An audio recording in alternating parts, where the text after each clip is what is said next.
Certa manhã, eu estava extremamente atrasado para o trabalho na base. Meu supervisor, como era de se esperar, tinha a chave do meu dormitório. Ele entrou no quarto acreditando que me encontraria dormindo, mas ao invés disso, ele me encontrou inconsciente no chão do dormitório. Os médicos e enfermeiros começaram a se aglomerar ao meu redor, transformando a cena em algo parecido com um filme ou programa de televisão. Minha visão começou a oscilar da esquerda para a direita, e as coisas ficaram nebulosas, parecendo completamente irreais. Em seguida, ouvi uma voz à minha esquerda dizendo que eu iria receber oxigênio que seria administrado pelo meu braço. A voz também mencionou que seria bastante doloroso, mas que tudo ficaria bem no final. Depois de tentar continuamente olhar para a minha esquerda, eu finalmente consegui. No entanto, não havia ninguém à minha esquerda, e o que eu vi foi a tela do monitor mostrando uma linha reta. Naquele momento, percebi que meu coração havia parado e comecei a sentir como se estivesse flutuando para cima. Foi a melhor sensação que já experimentei. Era tão lindo e feliz, com uma sensação de amor envolvendo todo o meu corpo. Olá, seja bem-vindo a mais um vídeo do nosso canal. Aqui, traduzimos testemunhos de pessoas que passaram por experiências de quase morte e outras experiências espirituais. Hoje, vamos conhecer a história de Chase DeMay. Ele conta que morreu, encontrou Jesus e voltou com o dom da cura. Se você ainda não é inscrito no canal, inscreva-se agora. Deixe um comentário com seu nome e sua cidade. Agora, vamos escutar o testemunho de Chase. Meu nome é Chase DeMay e eu cresci em Orlando, na Flórida. Desde o dia em que vim ao mundo, fui adotado pelos meus avós. Minha mãe tinha apenas 17 anos quando me teve, e meu pai biológico, como se sabe, não fazia parte da minha vida. Felizmente, meus avós já tinham adotado outras crianças, então acabei ganhando 2 irmãs coreanas, um irmão coreano e um irmão negro. Quando você é criado pelos avós e tem pais de diferentes etnias, não se dá conta das diferenças até começar a frequentar a escola.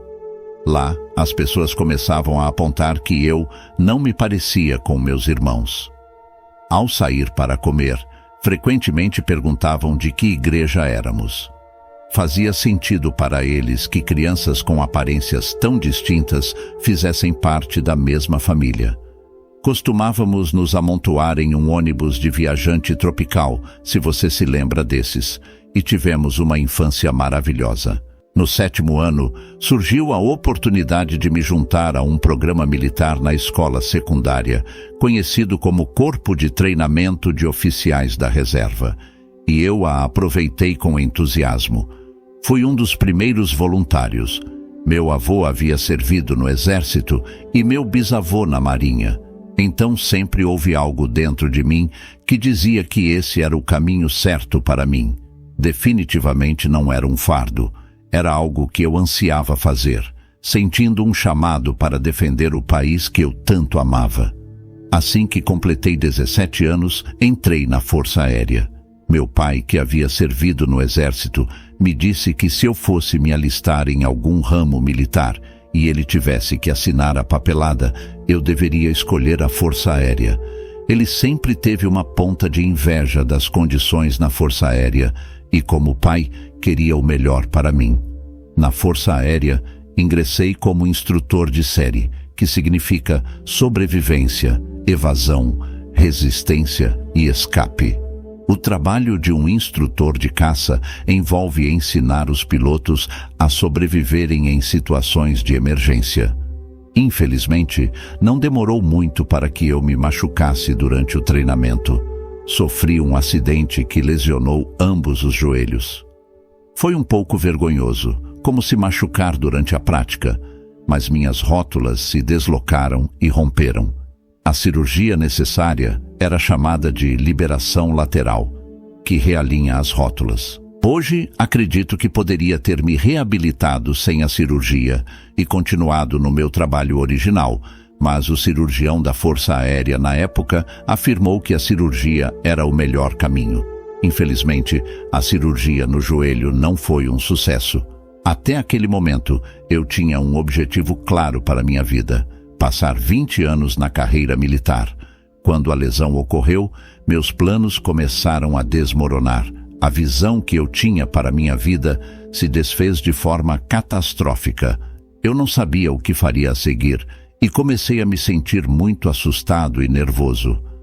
No momento em que tudo mudou, ouvi o alarme começar a soar de forma repentina.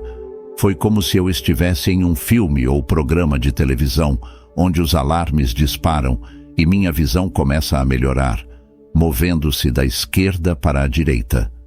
As coisas ficaram nebulosas e simplesmente não pareciam reais. As enfermeiras e os médicos começaram a correr. Eu estava no final do corredor, na minha sala de hospital. Então eles estavam quase correndo contra a parede de tão rápido que se moviam. Enquanto o alarme tocava, eu sabia, obviamente, que algo estava realmente errado. Os médicos e enfermeiras começaram a se agrupar ao meu redor, trabalhando em meu corpo. Alguém se sentou à minha esquerda e começou a acariciar meu braço, dizendo que tudo ia ficar bem. Enquanto o alarme continuava a soar e as pessoas gritavam, a sensação de realidade só aumentava. Você consegue perceber o nervosismo na voz deles. Eu estava plenamente ciente de que eles sabiam que algo não estava certo. Então, a voz à minha esquerda disse: "Você vai inalar. Vai subir pelo seu braço. Será muito doloroso, mas tudo ficará bem." A dor que começou a se manifestar no meu braço pode ser melhor descrita como uma bala de prata, como se fosse uma enorme bala. Parecia algo 51 vezes maior dentro daquela veia. Era uma dor tão intensa que quase dava para sentir cada centímetro, cada polegada subindo.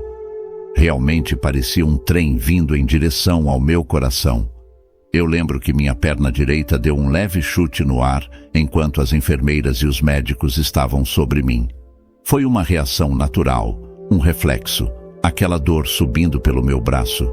A voz suave continuava acariciando meu braço e por um momento pensei na estranheza de imaginar um militar acariciando o braço de outro homem. Era uma situação incomum, mas surpreendentemente reconfortante. Eu não queria um homem acariciando meu braço, mas naquele instante, a voz dizendo que tudo ficaria bem trouxe uma calma estranha em meio àquela dor intensa. Era confuso. Enquanto enfermeiras e médicos conversavam entre si, eu podia ouvir a voz à minha esquerda com tanta clareza. Finalmente, depois de tentar olhar continuamente para a minha esquerda, consegui. Não havia ninguém ali, e o monitor mostrava uma linha reta. Naquele momento, quando vi a linha plana na tela, comecei a sentir como se estivesse subindo. A melhor maneira de descrever isso, e sempre me arrepio ao falar sobre, é que parecia que tudo dentro de mim começava a se libertar. Era como se um gelo tomasse conta, uma sensação incrível, maravilhosa. Meu corpo simplesmente começava a relaxar, como se uma luz estivesse atravessando meu peito. A sensação era indescritível, a melhor que já experimentei. Sentia como se o amor envolvesse todo o meu ser, um sentimento que eu poderia reviver milhões de vezes. Eu estava subindo para um lugar onde não conseguia ver o destino, mas sabia que era lá. Este era o sentimento naquele momento. Só podia imaginar campos cheios de flores e plantas que nunca havia visto antes. As cores eram deslumbrantes, tudo vibrante, quase como olhar para o sol, onde era preciso apertar os olhos de tão lindo e colorido. Eu não tinha uma ideia pré-concebida do que era o paraíso. Cresci adorando Elvis e imaginei que ele estaria me esperando e que seria um lugar tranquilo e pacífico nas nuvens. No entanto, o céu que experimentei era muito mais vívido e real. Não havia uma sensação de flutuar, mas o corpo parecia leve, como se houvesse gravidade zero. O jardim e as folhas eram incrivelmente reais. As plantas e flores eram tão brilhantes com cores que não existem aqui. Posso dizer que eram roxas, vermelhas e azuis, mas isso não faz jus à sua beleza. Tudo era tão brilhante, quase vibrante, como se houvesse uma energia em tudo. Quando passávamos por uma árvore ou caminhávamos por uma calçada, eu me sentia totalmente sintonizado e conectado. No céu, parecia que eu podia sentir as plantas e flores de uma maneira que não sentimos nos sonhos. Em um sonho, visualizamos sem realmente sentir. Lá, era tão real que eu podia sentir a textura da terra entre meus dedos, algo que detesto quando estou descalço, tornando a lembrança ainda mais vívida. À minha frente, vi um senhor em um manto perseguindo um garotinho de cerca de 3 ou 4 anos, um menino loiro de cabelos cacheados. O menino corria na frente, olhando para trás de forma travessa. Observava essa bela interação, quase como um pai e seu filho, vendo o garotinho tão feliz e desfrutando puramente de sua vida. Quando cheguei perto, gentilmente olhei para baixo e disse: "Meu Deus, sou eu." Eu havia esquecido que tinha cabelo loiro cacheado e que costumava ser tão feliz, rindo e sorrindo constantemente quando criança. Crescendo, não importava o que acontecia ao meu redor, eu sempre fui uma criança feliz. Acho que tinha esquecido disso. Naquela época, com 19 anos, eu estava levando a vida muito a sério, preocupado com a carreira e com o serviço militar. Todas essas preocupações me fizeram esquecer de ser aquele garotinho feliz. Foi uma bela lembrança de como eu costumava ser. Quando vi o homem se virar para mim, soube imediatamente que era Jesus. Devo dizer também que Jesus não parecia como eu imaginava. Ele tinha cabelo castanho curto, olhos verdes e o maior sorriso possível. Crescendo, a imagem de Jesus que eu via era de um homem com longos cabelos loiros, muito magro, mas esse homem era saudável, pacífico, vestido com um manto. Tão certo quanto sei distinguir minha mão esquerda da direita e reconhecer meu reflexo no espelho, eu sabia que era Jesus. Naquele momento, Jesus se voltou para mim e basicamente me mostrou que minha vida deveria ser dedicada a espalhar luz, amor e risos. Foi quase como um lembrete de que eu sempre soube das alegrias da vida, mas tinha esquecido. Ele me lembrou de encontrar motivos para sorrir o tempo todo. Naquela época, na Força Aérea, eu realmente pensava que minha vida tinha acabado. Tudo pelo que treinei, esperava e planejava parecia estar perdido. Aquela conversa foi suficiente para me fazer perceber que eu estava focando nas coisas erradas. Carreira, dinheiro, pagar as contas. No final do dia, nada disso importa. O que importa é sentir-se realizado e devolver algo ao mundo, fazendo as pessoas sorrirem. Essa foi uma grande lição sobre o que a vida deveria ser. Encontrar alegria, risos e felicidade. Ficamos lá por um bom tempo, enquanto o tempo parecia parar. Não sei se foram 5 minutos ou 5 horas. Adquiri tanto conhecimento que parecia que eu já sabia, mas a conversa foi tão amigável que parecia que eu já havia passado muito tempo com ele no passado. Antes que eu percebesse, ele sorriu e disse que eu precisava voltar. Eu não discuti, apenas disse que sabia. Foi um grande lembrete de que já estive nessa situação várias vezes, talvez não tão dramaticamente como em uma experiência de quase morte, mas eu estive lá antes. Era como se eu soubesse que não poderia ficar ali por muito tempo. Disse que entendia e foi uma despedida amigável, como se estivesse me despedindo de um amigo que sei que verei novamente. Não havia nenhuma parte de mim que queria ficar. Era como passar um tempo com um amigo e saber que precisa voltar para casa. Antes que percebesse, eu estava de volta ao meu corpo, em uma cidade diferente, fora da base. A Força Aérea havia me enviado para Hampton, Virgínia, para um hospital diferente, onde fui declarado morto. Acordei e comecei a abrir os olhos naquela hora. Sabe quando você tem o melhor sonho e tenta voltar a dormir para continuá-lo? Abri os olhos e percebi que não poderia voltar agora. Meu corpo parecia completamente normal, sem dor no peito. A confusão se instalou ao perceber que não estava mais na mesma sala. As pessoas que passavam pelo corredor não usavam uniformes militares, deixando claro que eu não estava mais na base. Logo, uma enfermeira chegou e disse olá, parecendo exausta. Ela foi procurar um médico e voltou rapidamente. O médico disse que não sabia o que dizer, mas que me mandariam de volta para a Força Aérea e eles decidiriam o que fazer comigo. Foi então que tive a chance de ligar para um amigo. Disse a ele que acabara de morrer e perguntei se podia me buscar no hospital. Ele prontamente disse que sim e fizemos o que qualquer pessoa faria ao voltar da morte. Fomos ao Chick-fil-A porque eu estava morrendo de fome. Acho que a morte me deu muita fome. Fomos ao Chick-fil-A e eu disse que gostaria de sair da cidade por alguns dias. Estava realmente confuso e não queria voltar para o mesmo dormitório em que estava antes. Em nossa viagem para Washington, D.C., passamos alguns dias explorando a cidade. Durante esse tempo, visitei todos os monumentos e tirei várias fotos.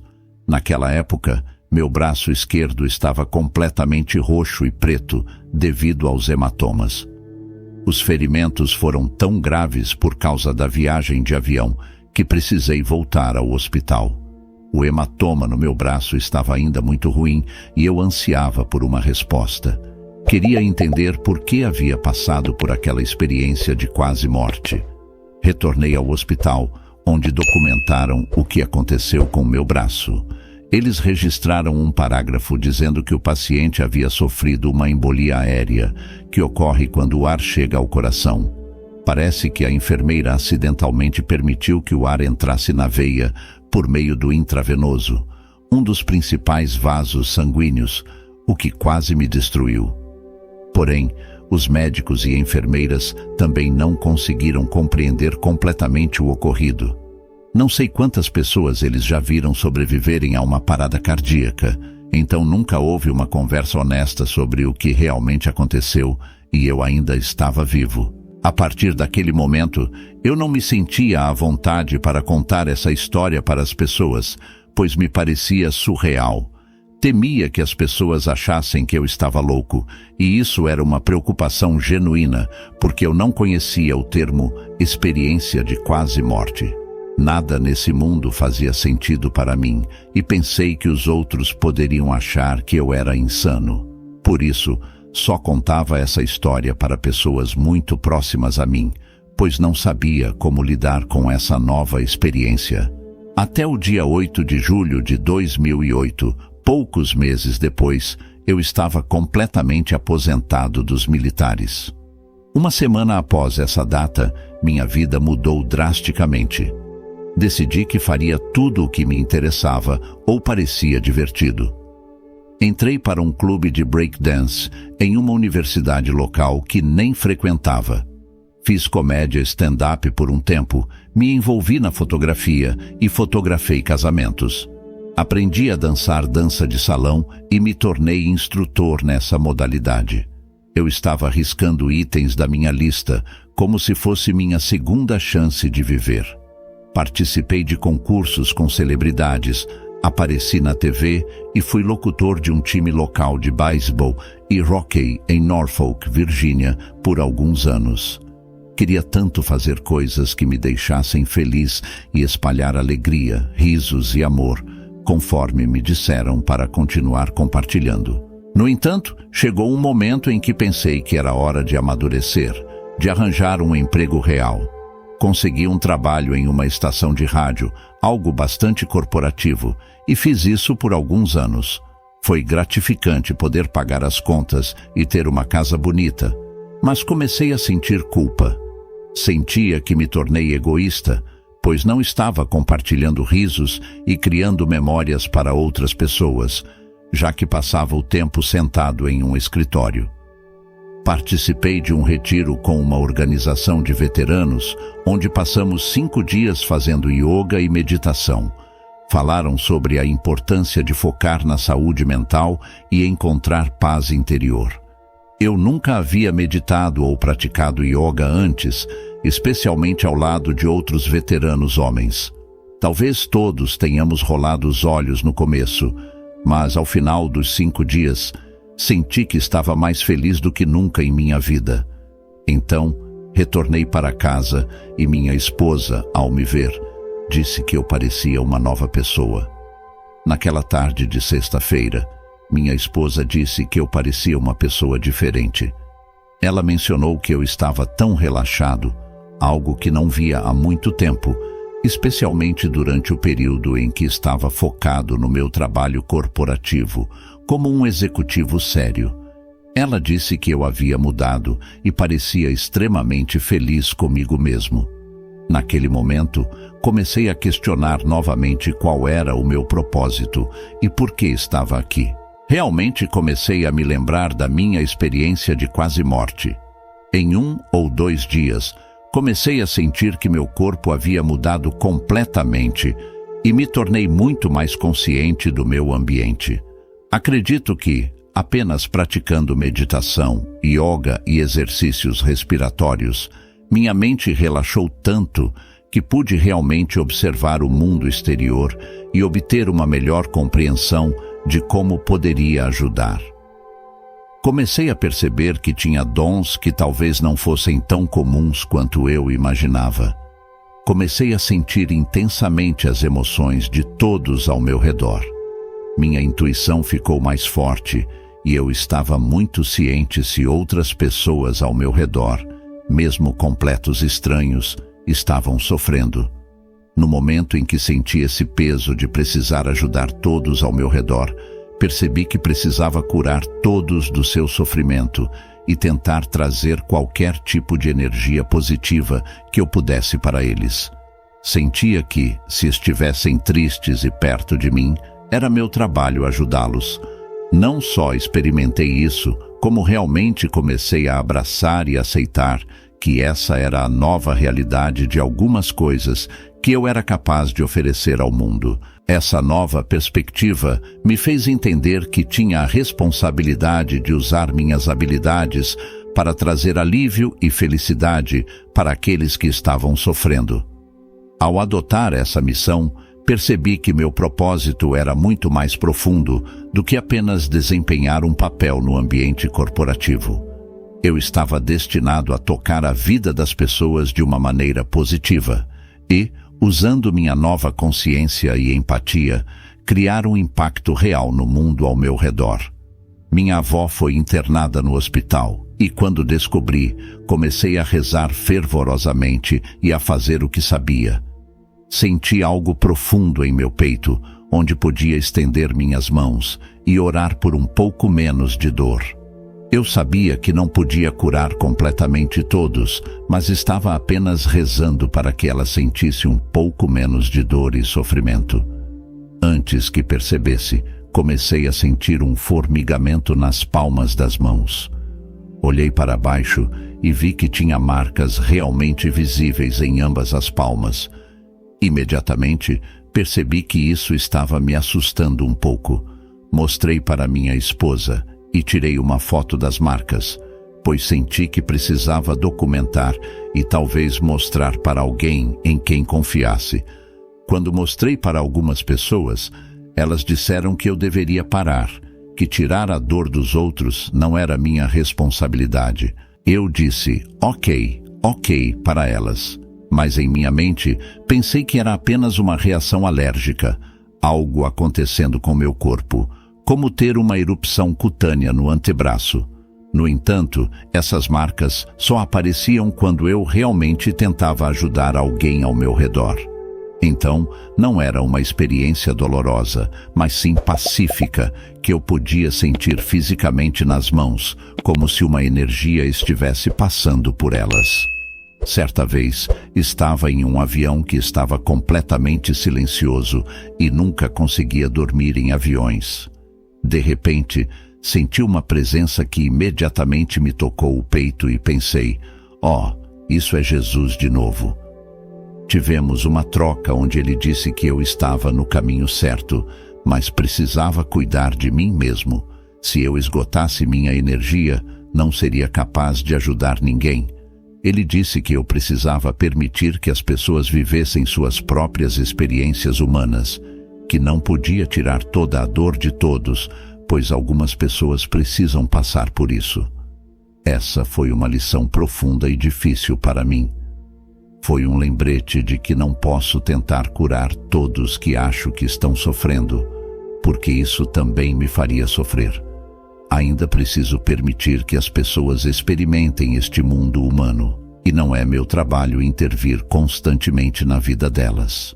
Ficou muito claro quando eu tinha a oportunidade de curar pessoas, e isso é algo recente, dos últimos meses. Agora, estou tentando descobrir como usar meus dons, sem interferir na vida das pessoas. É difícil experimentar o que experimento e não voltar de frente. Rir e sorrir são coisas fáceis e gratuitas, como respirar corretamente. Podemos respirar, orar, meditar e rir gratuitamente. Podemos encontrar alegria em tudo. Vivemos em um mundo que parece cada vez mais separado. Passo pelo ponto de ônibus onde cresci e tenho ótimas lembranças de rir e brincar antes da escola. Hoje, as crianças estão todas separadas em seus telefones e isso é difícil de ver. Sorrir, rir e estar perto das pessoas são os melhores remédios, na minha opinião. Acredito que todos estamos aqui para cumprir um propósito muito específico, e o propósito de todos não precisa ser grandioso. Todos temos diferentes objetivos e personalidades, como uma impressão digital única. Para mim, é importante aprender e evoluir continuamente. Quando éramos crianças, absorvíamos tudo com uma visão de que tudo era maravilhoso, sem as restrições e estresses adultos. Agora, tento continuar aprendendo e me mantendo na escola, buscando diplomas em medicina alternativa e ministério. Enquanto aprendermos continuamente, podemos deixar o mundo um lugar melhor. Minha avó sempre dizia que a educação curaria o mundo e acredito nisso. Desde que continuemos aprendendo, estaremos preparando a próxima geração para fazer melhor. Educação parece diferente para cada um, seja na escola, lendo um livro ou as notícias diárias. Contanto que nos eduque e não nos deprima, acho que esse é o sentido da vida. Aprender, evoluir e fazer tudo melhor do que antes. E aí, o que achou dessa incrível história? Deixe sua opinião nos comentários. Não esqueça de se inscrever no canal. Ative o sininho de notificações para ser avisado a cada novo vídeo. Obrigado por assistir até o final. Se quiser continuar conhecendo outros relatos como este, clique neste vídeo que está aparecendo agora na sua tela.